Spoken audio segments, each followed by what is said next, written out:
Okay, mga kapamilya, meron pa po tayong time, oras para gumawa ng isa pang dish. So right now, we're gonna be making a quick dish. Pwedeng pang breakfast, lunch, dinner, pwedeng workout meal ko rin po ito. Ito ang ampalaya kong itlog, my version. Preheat your pan. Let's add about 2 tablespoons, 3 tablespoons of olive oil, and let this go for about a minute or two. Meanwhile, ampalaya po. Okay, kung meron kayong problema, low blood, ito ang katapat niyan.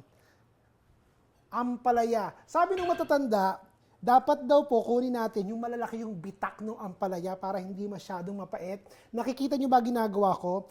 I am quickly dipping the ampalaya, paper thin slices, sa isang lukewarm water para matanggal naman ng konti yung ampalaya. Yes, gusto ko po ang vitamins ng ampalaya pero ayoko nang mapait. Siyempre gusto ko yung nakakain. Alright, so yan lang. Kung minsan, lalagyan din natin yan lagyan natin ng konting asin and then para lalong, then just toss it and squeeze some more. Alright, so now, ready? Adding about a cup of onions. Lagyan natin din ng kamatis. Alright, pagkatapos niyan, lagyan na natin yung kamatis. Alright. So we will cook this for about 2 more minutes.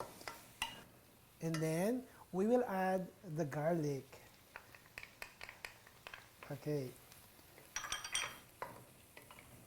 Alright, so pagkatapos nito, now we're ready to add our ampalaya. Okay, sabi ko kanina, paper tin po ang hiwa ng ating ampalaya. Bakit? Kasi naman, pag mapait yung ampalaya, talagang buo-buo yung sinusubo. Unless talagang gusto nyo ng mapait. Kasi yung iba gusto ng mapait. Pero ako, personally, gusto kong mag-enjoy o makuha yung vitamins ng ampalaya, pero ayoko ng mapait na mapait. Okay, so we're gonna cook this. We're just gonna let it cook for about 2 more minutes hanggang sa maluto po yung ampalaya. And then we're gonna slowly whisk in the beaten eggs. We're gonna add the broth and a little bit of this. Let's add this now.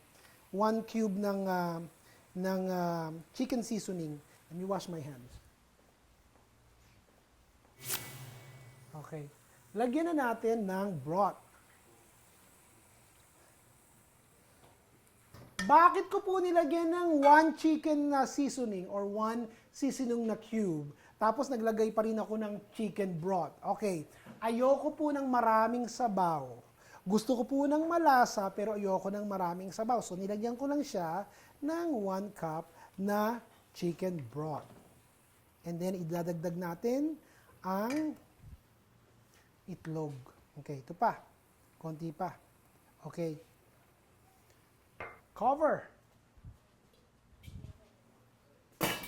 Let it cook for about 2 more minutes and then we're gonna add the eggs. Now we are ready to add the beaten eggs. Naku, napakarami pong itlog nito. I want protein, people.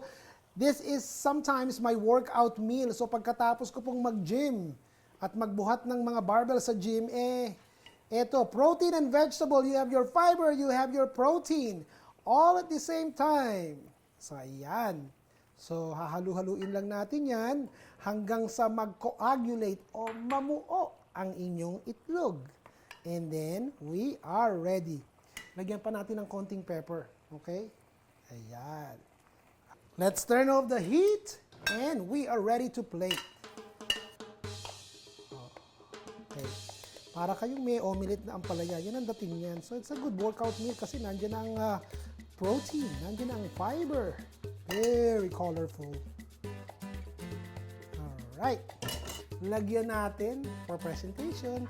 Lagyan lang natin ng konting sili sa taas. Alright. My version of ampalaya kong itlog. Enjoy mga kapamilya!